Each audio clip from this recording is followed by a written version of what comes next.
शुरू करती हूँ अल्लाह के पाक नाम से जो बड़ा मेहरबान नहायत रहम करने वाला है। अल्लाह ताला आप लोगों को बहुत खुश और पुरसुकून रखे और खुशियाँ देने की तौफीक अता फरमाए। आज मैं अपनी प्यारी बहनों के लिए बहुत ही अच्छी वीडियो लाई हूँ। तो आज की वीडियो में हम लोग 30 साल पुराना चूल्हा साफ़ करेंगे। तो उसके लिए हमने सबसे पहले बेकिंग सोडा लेना है। बेकिंग सोडा हमारे पास घर में इजीली अवेलेबल होता है। तो यहाँ पे मैंने बेकिंग सोडा की तकरीबन 2 टेबलस्पून डाल ली है।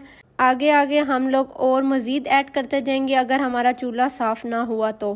के बाद हमने white Apple side vinegar add करना है। विनेगर जो भी हमारे पास मौजूद हुआ वो कर सकते हैं, लेकिन यहाँ पे मैं एप्पल साइड विनेगर वाइट वाला ऐड कर रही हूँ। 2 से 3 टेबलस्पून विनेगर हमने यहाँ पे ऐड कर लेना है। फिर हमने उसको अच्छे तरीके से मिक्स करना है। ये आप हमारा चूल्हा देख सकते हैं किस कदर गंदा हो रहा है, क्योंकि ये 30 साल पुराना चूल्हा है। इसे हम डेली यूज़ में नहीं लाते, लेकिन मैं इस पे आपको अप्लाई करके दिखाऊंगी और इसको आपको साफ़ करके दिखाऊंगी, क्योंकि कुछ लोग नई न्यू ले सकते तो वो किसी भी पुराने चूल्हे को आसानी से साफ़ कर सकें। तो आज की टिप बहुत ही अच्छी है, आप लोग देख के हैरान रह जाएंगे। आप पहले अच्छी तरह से ये हालत देख लें। यहाँ पे मैं इसको साफ़ कर रही हूँ क्योंकि इसके ऊपर बहुत मिट्टी लगी हुई है, तो मैं इस मिट्टी को साफ़ कर रही हूँ। तो अब मैं इस पेस्ट को अच्छी तरीके से चूल्हे पे लगाने लगी हूँ। आप इस पेस्ट को स्क्रबर की मदद से भी लगा सकते हैं, स्टील वूल की मदद से भी लगा सकते हैं, लेकिन यहाँ पे मैं स्पून की मदद से ही लगा रही हूँ। और आप लोग इस मिक्सचर को किसी भी बोतल में डाल के सेव भी कर सकते हैं और बोतल में डाल के उससे स्प्रे भी कर सकते हैं इजीली, ताकि लग जाए साइडों पे। यहाँ पे मेरे पास बोतल अवेलेबल नहीं थी तो मैं इस तरह लगा रही हूँ।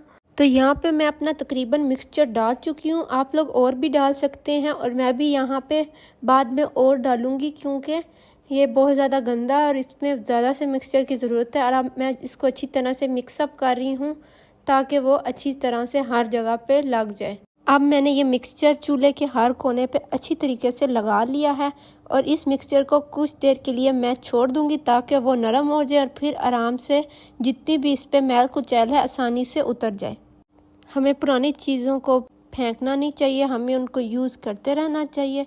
इसलिए मैं ये वीडियो बना रही हूँ ताकि जो लोग नई न्यू बाय कर सकते हैं वो लोग भी रीयूज़ कर लें उन चीज़ों को साफ़ सुथरा करके। और अगर आपका आजकल वाला चूल्हा है, यानी बहुत मॉडर्न ज़माने का चूल्हा है, जो आजकल न्यू आए हुए हैं, उनको भी आप इस तरीके से साफ़ कर सकते हैं। उसमें आप हार्पिक का भी इजाफा कर सकते हैं। अच्छा, ये 30 साल पुराना चूल्हा है, तो आप लोग ये देख सकते हैं इसका कलर वगैरह उतरा हुआ है, इसलिए ये मत समझना कि ये साफ़ होकर भी वैसा ही लग रहा है। इसमें बहुत वाजिया फ़र्क आएगा, आप लोग ख़ुद भी देखेंगे और महसूस करेंगे। ये यहाँ से देख लें, इसका कलर वगैरह उतरा हुआ है।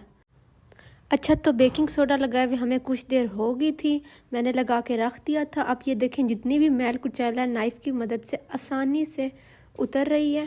अगर आपके चूल्हे पे इतनी मैल कुचैल नहीं है तो आप लोग नाइफ़ की मदद से मत उतारना, क्योंकि इसका रंग उतर जाएगा। क्योंकि इस पे तो मैल कुचैल ऑलरेडी बहुत ज़्यादा थी, जिस वजह से मैंने इसे नाइफ़ की मदद से उतारा। ये नीचे आप गंदगी देख सकते हैं कितनी आसानी से इस मिक्सचर की मदद से उतर गई है और साथ नाइफ़ की हेल्प से।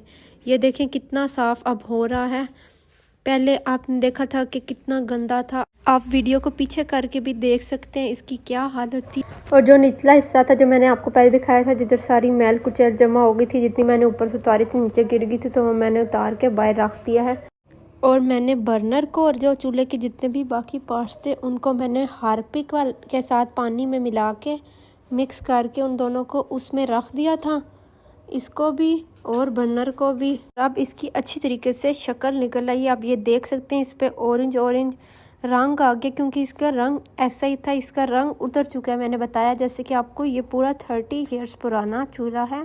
आप इस साइड वाले चूल्हे में और साथ वाले साइड वाले चूल्हे में वाज़िया फ़र्क देख सकते हैं। जो मैंने नहीं साफ़ किया वो कितना गंदा है, ये कितना पुराना था, कितना गंदा था। जो आप ये वाली जगह देख रहे हैं ये मैंने नहीं साफ़ की, जो मैंने इधर से बाहर निकाला वो मैंने साफ़ करके निकाला है, लेकिन ये वाली जगह मैंने नहीं साफ़ की क्योंकि यहाँ पे हम लोग प्लास्टिक शीट बिछा देंगे, क्योंकि ये जगह होती ही गंद के लिए है। अगर मेरी आज की वीडियो पसंद आई हो तो वीडियो को लाइक शेयर एंड कमेंट कर दें और मेरे चैनल को सब्सक्राइब कर दें। अल्लाह हाफिज़।